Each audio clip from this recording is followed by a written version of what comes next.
하늘에는 영광, 땅에는 평화라는 제목으로 말씀을 살펴보겠습니다.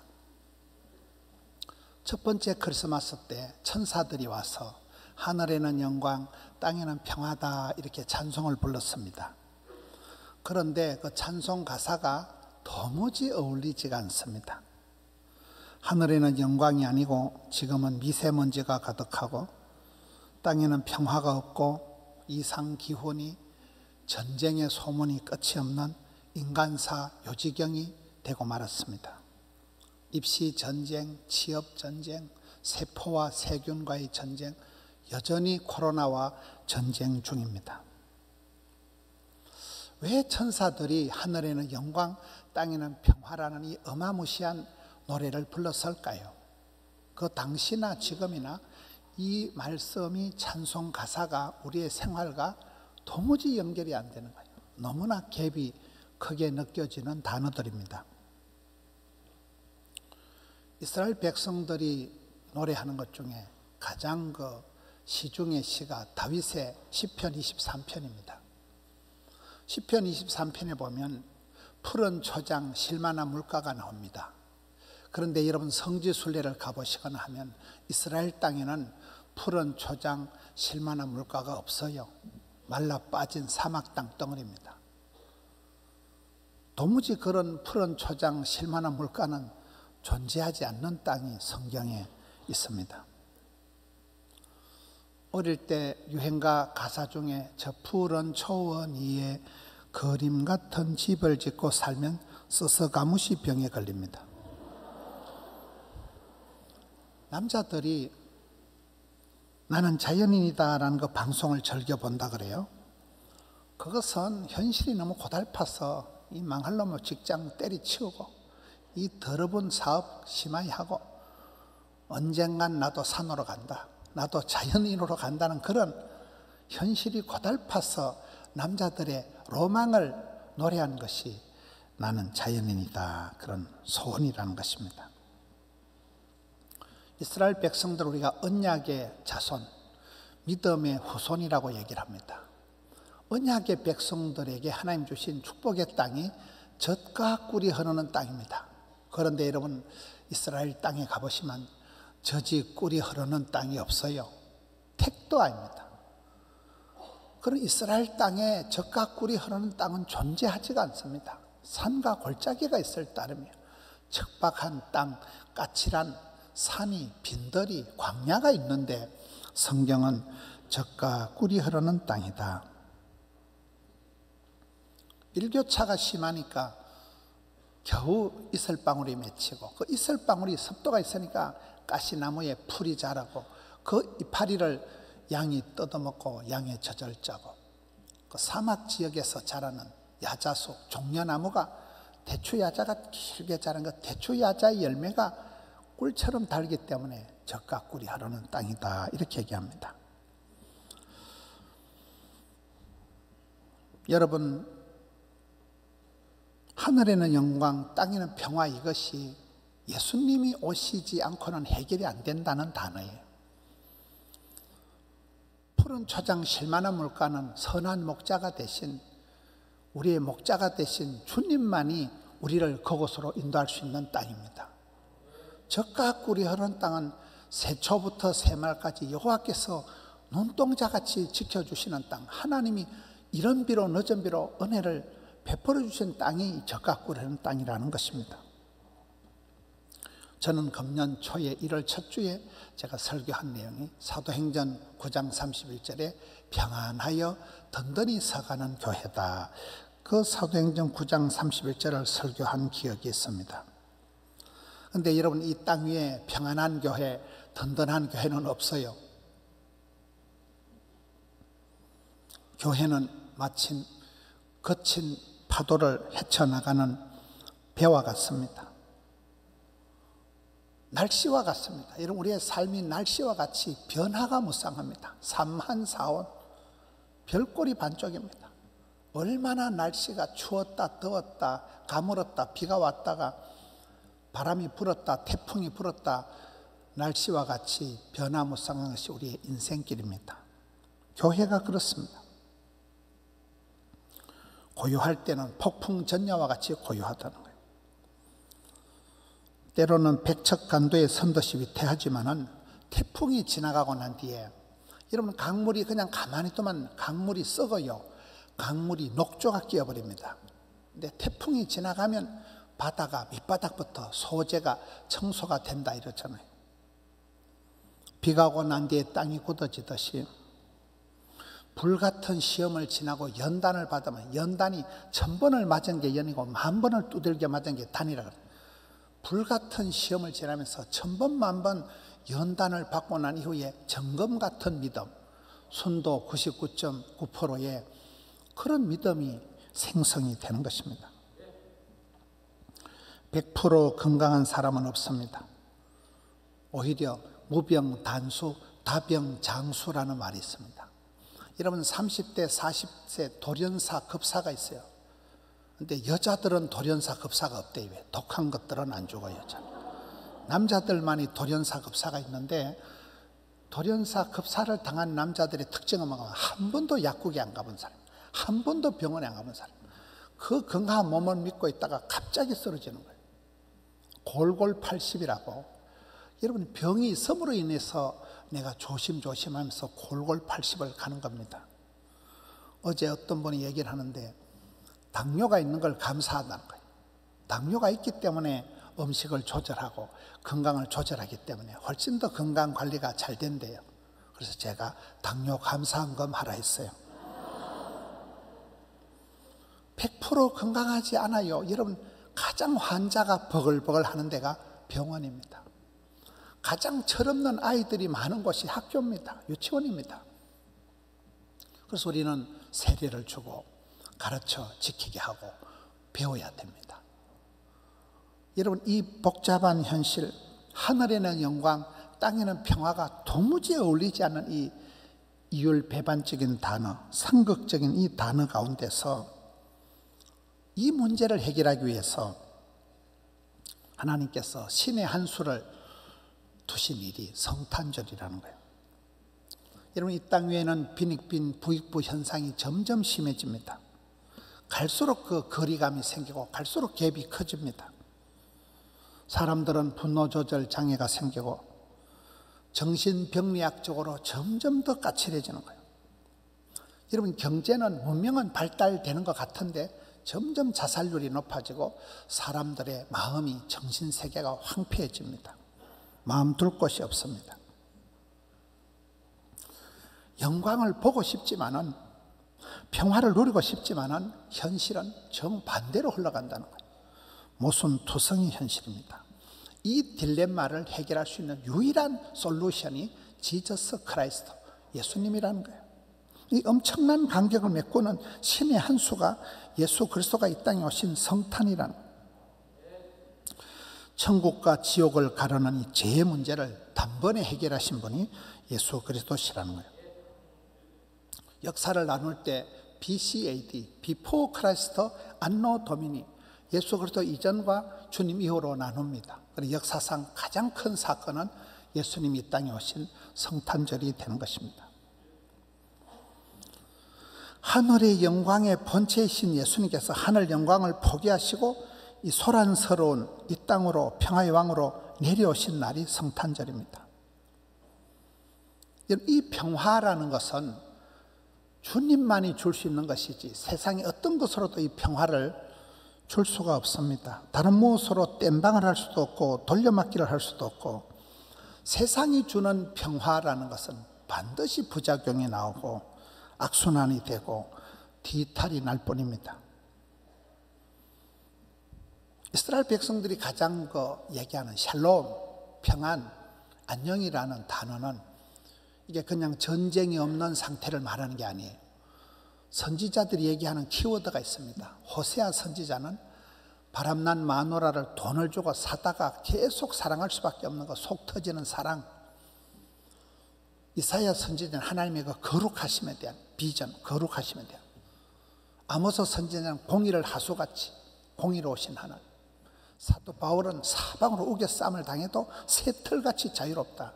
자유와 온유와 공의와 사랑과 이 단어를 몽땅 합친 단어의 뜻이 샬롬이라는 거예요.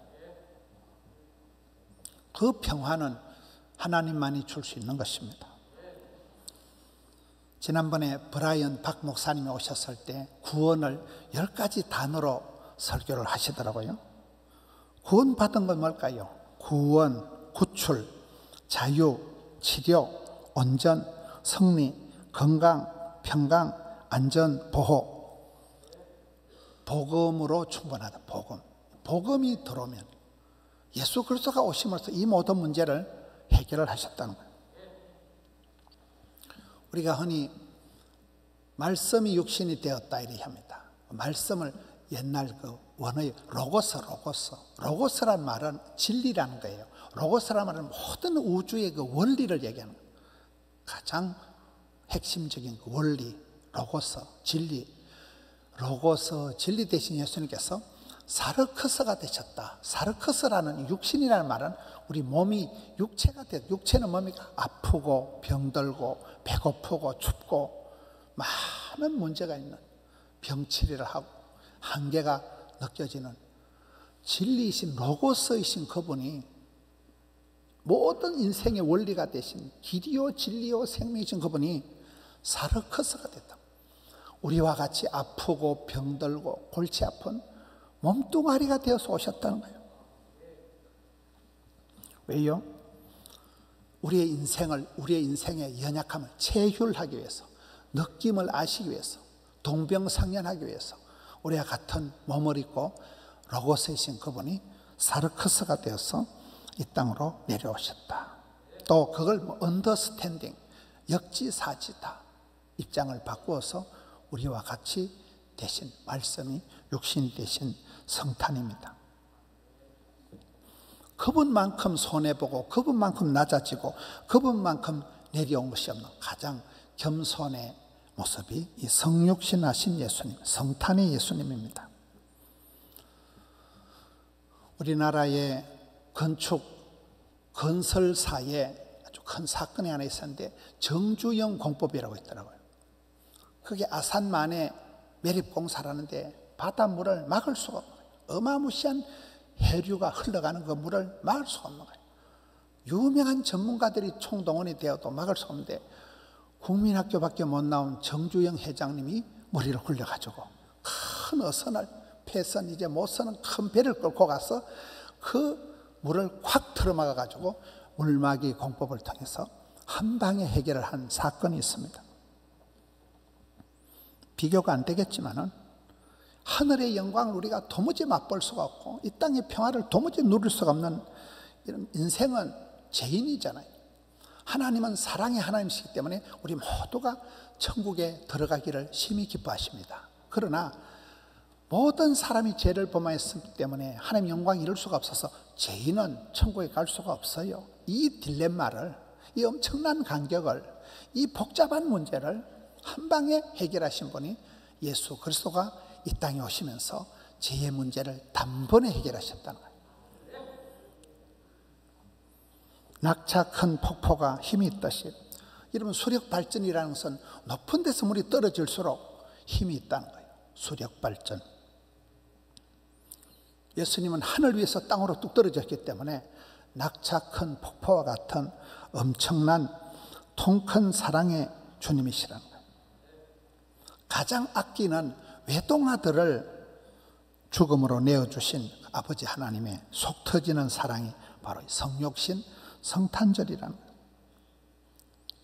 여러분 우리는 끊임없이 방황할 수밖에 없는 나그네 인생인데 그 나그네 인생에게 길이요 진리요 생명이요 부활의 주님을 보내주셔서 이 인생의 혼란한 문제를 솔루션하고 유일한 피난처, 유일한 구원의 방주, 안전지대로 예수님을 우리에게 보내주신 겁니다. 그가 오심으로 예수님을 만나면 기적이 일어나고 예수님을 모시면 예수님을 믿으면 구원받고 예수님을 만나면 임자를 만나. 저는 사람이 다 임자가 있다고 봐요. 아픈 사람은 좋은 의사 선생님 만나면 되고 학생은 훌륭한 선생님 만나면 되고 운동선수는 감독님 잘 만나면 되듯이 인생에 내게 꼭 필요한 임자가, 그분이 길이요 진리요 생명이신 주님이 임자겠지요. 그가 징계를 받음으로 우리는 평화를 누리고, 그가 채찍에 맞음으로 우리는 나음을 받았고, 그가 죽음으로 우리는 생명을 얻고 영생 복락에 들어갈 수가 있습니다. 성탄 캐롤을 들어보면 의외로 약간 우울한 곡들이 많습니다. 우리는 성탄이 기쁜 날이지만 하나님 편으로 봐서는 속 터지는 날이에요. 무슨 말을 해도, 누구를 보내도 말귀를 못 알아듣는 백성들에게 독생자를 보내주신 거예요. 엄청난 가슴 아리를 하면서 독생자를, 이 어두운 땅에, 이 전쟁터에 독생자를 보내주신 날이 성탄절입니다. 그래서 성탄절 캐롤을 들어보면 의외로 약간 우울한 곡들이 많아요. 저는 음악을 잘 모르지만 단조가 많다는 거예요. 약간 슬픈 노래가 많다는 거예요. 제가 우울하게 캐롤을 불러보겠습니다. 저들 밖에 한밤중에 양틈에 자던 목자들, 그 풍경을 한번 상상해 보세요. 예루살렘 다운타운이 아니에요. 따뜻한 온돌방이 아니에요. 푹신한 침대가 아니에요. 빈들이에요. 들판이에요. 오밤중에, 어두운 밤중이에요. 한대예요. 찬바람이 부는 밖이에요. 양틈에서 자빠져 잠을 자요. 새우 잠을 자는, 쉬는 게 아니에요. 계속 근무 중이에요. 말뚝 근무라고 밤새도록 양들을 지켜야 돼요. 일이 끝이 없어요. 양틈에서, 똥냄새 나는 양틈에서 새우잠을, 칼잠을 자는 이 목자들, 여러분, 예수님 당시의 목자들은 하층민들입니다. 로마 시대의 그 왕궁의 목자들은 아예 출입이 안 됩니다. 가장 밑바닥에서 사는 이 목자들에게 빈들의 들판에 밤중에 한데 추운 데 있는 그들에게 첫 번째 크리스마스가 전파되고, 하늘에는 영광, 땅에는 평화, 이 멋진 노래가 이들에게 최초로 들린 거잖아요. 그 어린 주 예수 놀 자리 없어, 그 귀하신 몸이 구유에 있네. 저 하늘 별들이 반짝이는데, 그 어린 주 예수 꼴 위에 자네. 여러분, 밤중에 별이 반짝거릴 때는요, 가장 어두울 때예요. 새벽녘에 가장 추울 때, 그때 샛별이 반짝거리는 거예요. 저 하늘에 별들이 반짝거린다는 것은 추운 날, 어두운 오밤중에 예수님이 따뜻한 침대에 요람에 누워 계신 게 아니에요. 소죽통에, 말죽통에 누워 계신 거예요. 꼴 위에 자네, 그 귀하신 몸이 말죽통에, 소죽통에 누워 계신 거예요. 얼마나 서글픕니까? 역사의 주인공이신 그분이 역사의 수채구멍으로 들어온 것과 같다, 그렇게 얘기하는 학자들이 있더라고요. 고요한 밤, 거룩한 밤, 어둠에 묻힌 밤, 어둠에 휩싸인 밤이에요. 밝은 대낮이 아니에요. 춥고 어두운 오밤중에 주님이 오셨습니다. 올해도 춥고 힘겨운 블루 크리스마스이지만은 첫 번째 크리스마스도 똑같았던 거예요. 첫 번째 크리스마스 때는 지금이나 빈 방이 없다 그러잖아요. 예수님 누우실 방이 없었고, 지금은 여러분 연말 연시에 호텔에 빈 방이 없을 만큼 만실입니다. 이 성탄의 소식이 예루살렘 다운타운이 아니에요. 흥청망청하는, 삐까뻔쩍하는 그러한 고관 대작들 집에 울려 퍼진 게 아니에요. 그 목자들, 당시의 하층민들, 가장 밑바닥의 인생을 살아가는 역사의 아웃사이더 같은 가난하고 소외된 자들에게 이 하늘의 영광, 땅에는 평화라는 이 캐롤이 처음 울려 퍼진 것입니다. 그래서 성경은 기록하기를 심령이 가난한 자들이 하늘의 영광을 본다는 것입니다. 비가 오고 난 뒤에 미세먼지가 씻어지듯이 성도는 날마다 회개와 통곡의 눈물 기도 이후에 우리의 영혼의 제약들이 씻어내려지는 것입니다. 마음이 맑은 사람들의 눈에 여러분 마음의 평화가 깃드는 것입니다. 그래서 우리 누구 때문에 무엇 때문에 불행하다고 아우성을 치면 안 돼요. 소란한 이 땅에 한 번 예수님이 오시면서 그가 오심으로 하늘의 영광을 우리가 비로소 보게 되고 그가 오심으로 이 땅에 소란한 이 땅에 평화가 임하기 시작하는 것입니다. 예수님을 마음의 중심에 모시고 이 예수님을 모신 가슴 속에 즐거운 성탄, 알찬 연말, 해피 뉴 이어 맞이하시는 우리 성도님들 되시기를 축원합니다.